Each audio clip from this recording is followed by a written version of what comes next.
Corona cases میں تشویشناک حد تک اضافہ، تعلیمی ادارے بند کیے جائیں گے یا نہیں؟ این سی او سی آج صوبائی وزرائے تعلیم کے اجلاس کے بعد فیصلہ کرے گی۔ اسلام آباد کے 8 تعلیمی اداروں میں کورونا کیسز سامنے آ چکے، میرپور میں 7 تعلیمی ادارے 10 روز کے لیے بند۔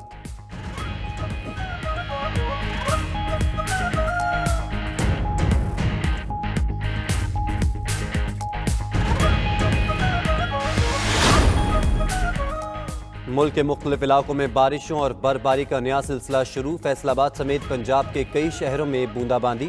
خیبر پختونخوا اور بلوچستان کے کئی علاقوں میں بھی بادل برسے، زیارت، کان مہترزئی، وادی تیرا اور گلیات میں برفباری۔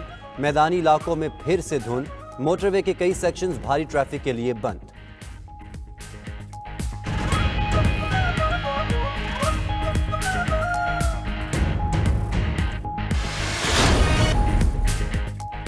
الیکشن کمیشن نے 150 اراکین پارلیمنٹ کی رکنیت معطل کر دی۔ رکنیت اراکین کے گوشوارے جمع نہ کروانے پر معطل کی گئی۔ نور الحق قادری، فاروق حبیب، حماد اظہر اور شفقت محمود کی رکنیت معطل۔ فہمیدہ مرزا اور عامر لیاقت کی رکنیت بھی معطل کی گئی۔ گوشوارے جمع نہ کروانے پر 69 اراکین پنجاب اسمبلی کو بھی کام سے روک دیا گیا۔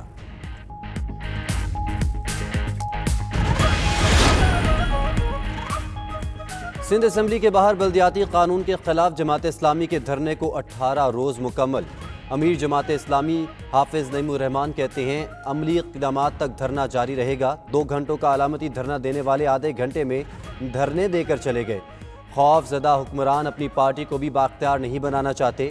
20 جنوری کو حسن سکوئر پر خواتین کا تاریخ کا سب سے بڑا دھرنا ہوگا۔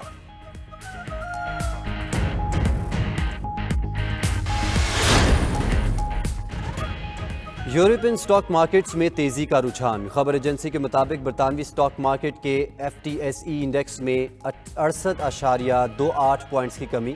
برطانیہ کا F T S E index 7611.23 points پر بند ہوا۔ فرانس سٹاک مارکیٹ کے سی اے سی انڈیکس میں 58.64 پوائنٹس کا اضافہ۔ فرانس کا سی اے سی انڈیکس 7201.64 پوائنٹس پر بند ہوا۔ جرمن سٹاک مارکیٹ کا انڈیکس 50.48 پوائنٹس بڑھ گیا۔ جرمن سٹاک مارکیٹ کا ڈیکس انڈیکس 15,933.72 پوائنٹس پر بند ہوا۔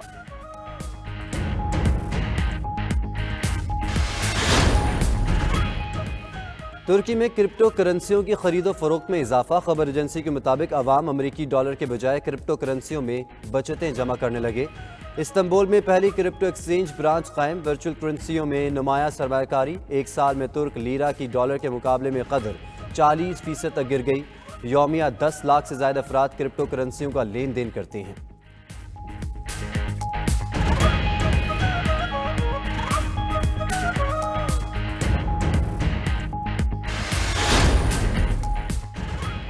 عالمی مارکیٹ میں خام تیل کی قیمتوں میں اضافہ۔ خبر ایجنسی کے مطابق برطانوی برنٹ خام تیل کی قیمت میں فی بیرل 42 سینٹ اضافہ۔ برطانوی برنٹ خام تیل کی قیمت 86.48 ڈالر پر بیرل ہو گئی۔ امریکی WTI خام تیل کی قیمت میں 53 سینٹ کا اضافہ ہوا۔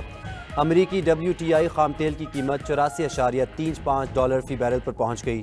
سپلائی میں اضافہ نہ ہونے کے خدشات پر خام تیل کی قیمتوں میں اضافہ ہوا۔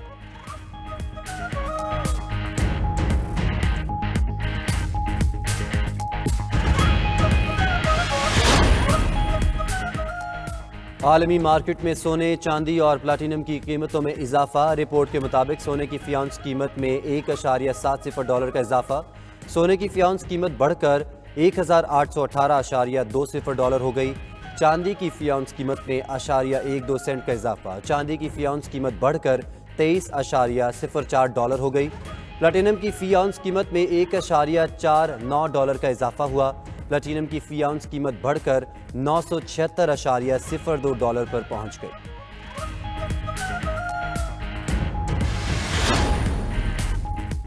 پی ایس ایل میں شائقین کی تعداد کا معاملہ۔ این سی او سی کا اجلاس بدھ کو دوبارہ ہوگا۔ این سی او سی نے گزشتہ روز پی سی بی سے رائے طلب کی تھی۔ اجلاس میں ویکسینیشن کا عمل تیز کرنے پر اتفاق۔ تعلیمی ادارے کھلے رکھنے سے متعلق غور۔ پی ایس ایل کے آغاز سے قبل کورونا کا پی سی بی پر بھی وار۔ پی سی بی کے 10 سٹاف ممبرز کے کورونا ٹیسٹ مثبت آ گئے۔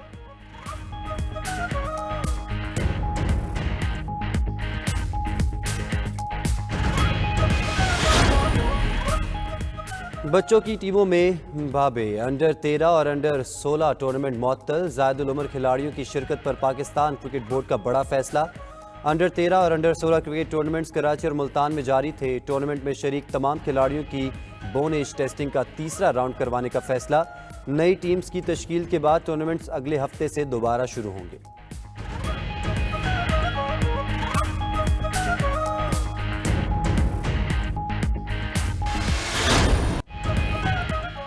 اور آسٹریلیا سے بے دخل کیے گئے جوکووچ کا سربیا واپسی پر شاندار استقبال۔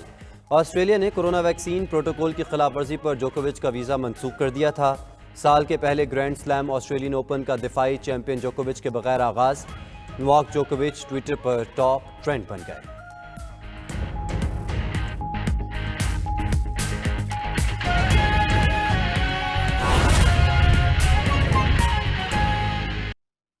ناظرین، اسپیکر پنجاب اسمبلی چودھری پرویز الہی سے صوبائی وزیر بلدیات میاں محمود رشید نے ملاقات کی۔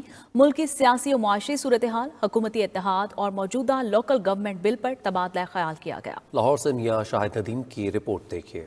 اسپیکر پنجاب اسمبلی چودھری پرویز الہی سے وزیر بلدیات پنجاب میاں محمود رشید کی اسپیکر چیمبر میں ملاقات میں ملکی سیاسی و معاشی صورتحال، حکومتی اتحاد اور موجودہ لوکل گورنمنٹ بل پر تفصیلی تبادلہ خیال کیا گیا۔ میاں محمود رشید نے اسپیکر پنجاب اسمبلی چودھری پرویز الہی کو لوکل گورنمنٹ ایکٹ 2021 کے نمایاں خدوخال سے آگاہ کیا۔ چودھری پرویز الہی نے کہا کہ لوکل گورنمنٹ بل اتفاق رائے سے پاس ہوگا تو اس کے مثبت اثرات مرتب ہوں گے۔ لوکل گورنمنٹ بل پر اسمبلی کی لارجر کمیٹی بنا دی گئی ہے، جس میں پیپلز پارٹی، نون لیگ سمیت تمام پارلیمانی جماعتیں شامل ہیں۔ میاں شاہد ندیم، 92 نیوز، لاہور۔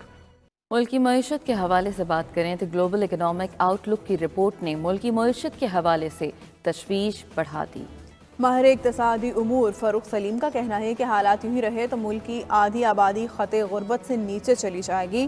ترجمان وزارت خزانہ مزمل اسلم کہتے ہیں گلوبل اکنامک آؤٹ لک کی رپورٹ غلط اعداد و شمار پر مبنی ہے۔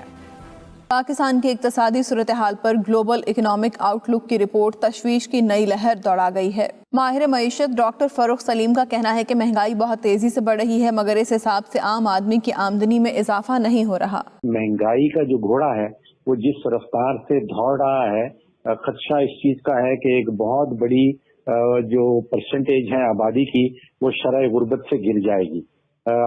ابھی جو سروے سامنے آ رہے ہیں اس کے مطابق تقریباً 40% پاکستان کی آبادی جو ہے وہ شرح غربت سے آلریڈی نیچے رہ رہی ہے۔ تو جس رفتار سے جیسے میں نے کہا وہ گھوڑا مہنگائی والا دوڑ رہا ہے، ایسا نہ ہو کہ آدھی آبادی پاکستان کی جو ہے وہ کہیں شرح غربت سے نیچے گر جائے۔ ترجمان وزارت خزانہ مزمل اسلم کا کہنا ہے کہ گلوبل اکنامک آؤٹ لک کی رپورٹ درست اعداد و شمار پر مبنی نہیں۔ بلوم برگ پاکستانی معیشت پر اطمینان کا اظہار کر چکا ہے۔ تو یہ جو 3% کا نمبر ہے یہ پتہ نہیں کہاں سے اٹھا کے لے آئے، تو یہ عالمی ادارے تو پاکستان کی جو ہے معیشت کی پریڈکشن پچھلے 4-5 سال سے بالکل ہی غلط کر رہے ہیں۔ تو ایسا کوئی نہیں ہے، ہاں ایک چیز توازن تھوڑا سا آؤٹ ہوا ہے، وہ تجارتی ہے کی وجہ، یہ ہماری نہیں پوری دنیا میں، بھارت کے ساتھ بھی یہی پرابلم ہے، امریکہ کے ساتھ بھی یہ پرابلم ہے، کیونکہ اس وقت گلوبلی کموڈیٹی پرائسز بہت ہائی ہے۔ ماہر معاشیات خرم شہزاد کا کہنا ہے کہ ڈالر کی قدر 5 سے 7 روپے کم ہونی چاہیے۔ حکومت نے کچھ اچھے اقدامات بھی اٹھائے ہیں۔ ایکسپورٹس میں بھی گروتھ ہے ہماری، لیکن وہ بھی زیادہ تر کموڈیٹی پرائسز جو دنیا بھر میں بڑھتی ہیں اس کا ایک امپیکٹ بہت بڑا ہے۔ تو ایشو یہ ہے کہ ہمارے یہاں کرنٹ اکاؤنٹ جو ہے وہ بڑا ولنریبل ہو جاتا ہے، پھر ہمارے یہاں قرضوں کی شرح بہت زیادہ ہے۔ پچھلی ساری حکومتوں نے جو ہے وہ سب کیا ہے کہ قرضوں پہ زیادہ زور دیا ہے، اس کا استعمال اتنا بہتر نہیں کیا۔ حکومتی ذرائع کا کہنا ہے کہ اقتصادی معاملات میں اتار چڑھاؤ ہوتا رہتا ہے۔ مالی سال کے آخری 6 ماہ کے دوران اقتصادی صورتحال مزید بہتر ہوگی۔